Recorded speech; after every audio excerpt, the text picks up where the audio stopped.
had a bit of a new setup this trip that I haven't had before. And that is, I've been able to bring my computer before, but I've never had Wi-Fi.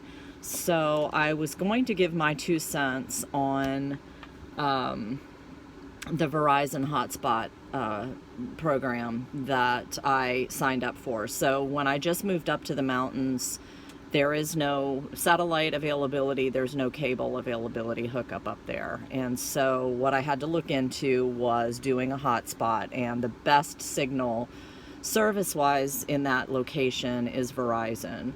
So I did go to the Verizon store. I bundled my phone and the hotspot program service together, and I've been extremely happy with the connectivity that I'm getting up there. And so this trip in the bus camping was the first time that I've been able to have Wi-Fi while I'm, on my vacation or, sitting at campsites.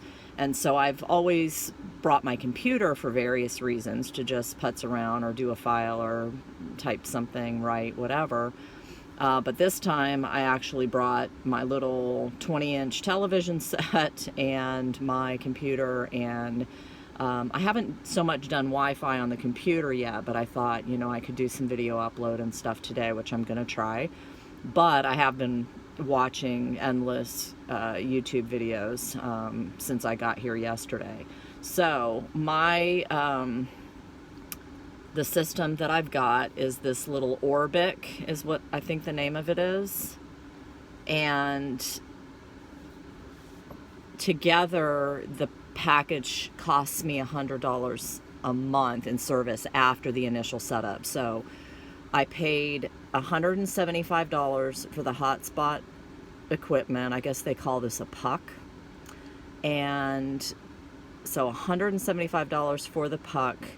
And then I had a $200 initial setup for the phone and the hotspot service. And then after that first month, it cost me $100 plus tax, about $104 a month for both my cell phone and the Wi-Fi hotspot.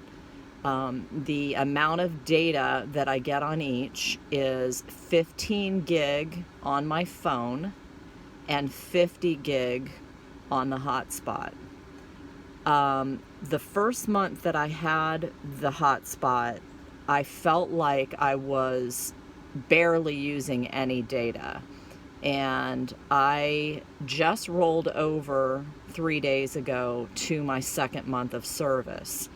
And thus far, so my first month of having this, by the time I reached my 50 gig by the end of the month, which was about 3 days ago.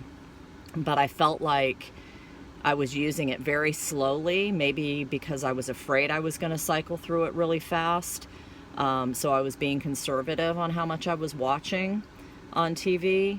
But I guess I got over that because, and it's loading up right now, retrieving usage. But I am 3 days into my second cycle, and I've almost used 10 gig of data. So I am sitting around all day in the van watching this. Normally I'm at work, I come home, I watch a couple of hours. So I know that will slow down.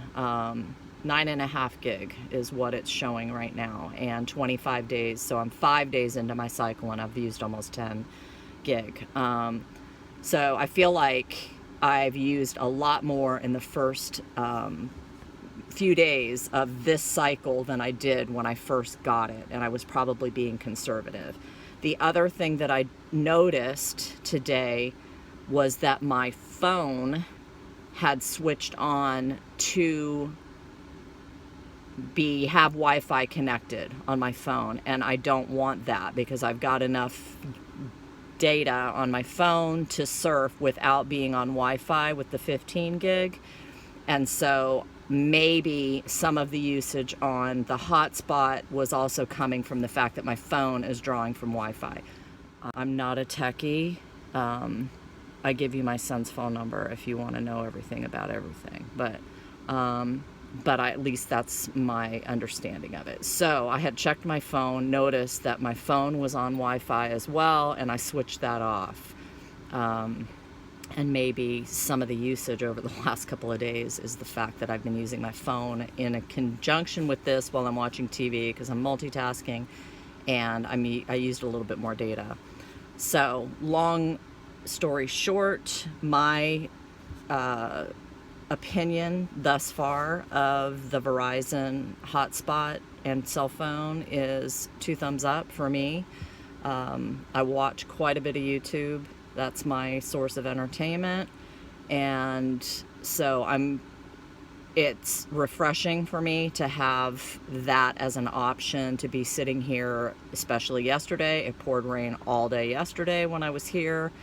So I was glad to have that as an option of entertainment. So if anybody's looking into it, there's a lot of information out there. I did a lot of research watching other RV campers and people's opinions on how they get their Wi-Fi connectivity, and there's other options out there, but for the area that I'm in, specifically where I am at home, this was what was going to work for me. And of course, coming out of the mountains and being, kind of more in the open, no problems whatsoever. So again, my initial setup cost was about $175 for the puck, $200 for my first month of sign up, service, and the first month of whatever they charge you for, nickel dime. And then from go forward, it's $104 a month for 15 gig of phone, 50 gig of Wi-Fi hotspot. So I'm happy to share my opinion about that if anybody cares, and I'll add that into the description. Maybe it'll come up in a search or something. But anyway.